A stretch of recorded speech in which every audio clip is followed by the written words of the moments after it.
Our fight against this virus is not over. Right now, as I speak to you, millions of Americans are still unvaccinated and unprotected.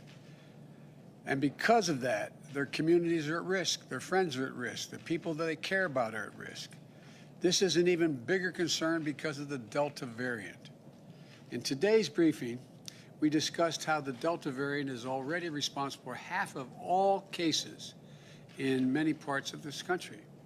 It's more easily transmissible, potentially more dangerous, and it should be because of reconsideration. And look, let me put it another way.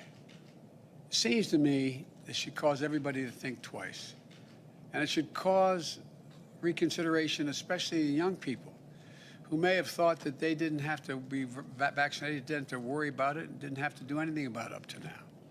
But the good news is that our vaccinations are highly effective. Fully vaccinated Americans have a high degree of protection, including against this Delta variant. Study after study after study has shown that since early May, virtually every COVID-19 hospitalization and death in the United States has been among the unvaccinated. So if you're vaccinated, you're protected. But if you're unvaccinated, you're not.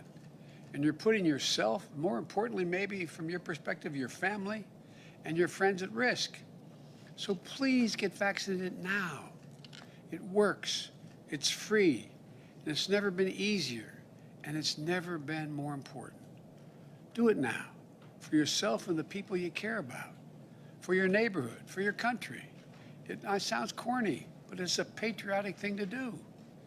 In today's briefing, we discussed how our administration is going to devote the remainder of the summer to a special focus on 5 ways to make gains in getting those of you who are unvaccinated vaccinated. Because here's the deal. We are continuing to wind down the mass vaccination sites that did so much in the spring to rapidly vaccinate those eager to get their first shot and their second shot, for that matter, if they needed a second. Now we need to go to community by community, neighborhood by neighborhood, and oftentimes door to door, literally knocking on doors, to get help to the remaining people protected from the virus.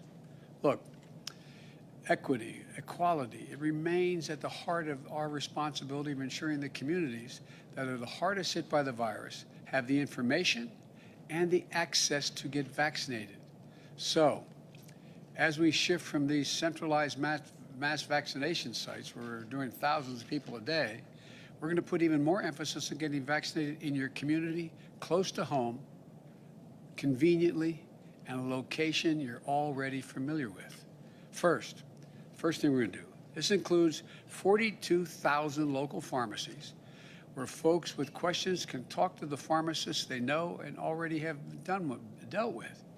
These locations overwhelmingly allow you to walk in without an appointment, get the vaccination when you're picking up your prescription or just going in to get your toothpaste or something else you need from a drugstore. Second, my team is going to place renewed emphasis on getting the vaccines to more and more family doctors and healthcare providers, so more Americans can get this shot at their doctor's office from the folks that they know and they trust the most. Third thing we're going to do, we're going to step up efforts to get vaccines to your family doctors and other doctors who serve younger people, so that adolescents ages 12 to 18 can get vaccinated, and as they go for back-to-school checkups or getting ready for the physicals they need for fall sports. Fourth, we're also intensifying our efforts to meet people where they are, outside of their neighborhoods, pharmacies, and doctor's office. This includes continuing to work with employers to make vaccination shots available at work, on the work site if possible, or give their employees paid time off to get vaccinated in a nearby facility. And fifth and finally, we're sending out more mobile clinic units out there to help people at special events, summer festivals, sporting events, as well as places of worship wherever we can find people gathered. In addition to these initiatives to continue to vaccinate the unvaccinated, we're stepping up our preparations to respond to the outbreaks we're going to see among the unvaccinated. For that, We're mobilizing what I'm calling COVID-19 surge response teams. These teams are made up of experts from FEMA, the Federal Emergency Management Agency, CDC, the Center for Disease Control and Prevention, and elsewhere across our government, other groups. And they're going to help states that have particular problems prevent, detect, and respond to the spread of the Delta variant among unvaccinated people in communities with low vaccination rates.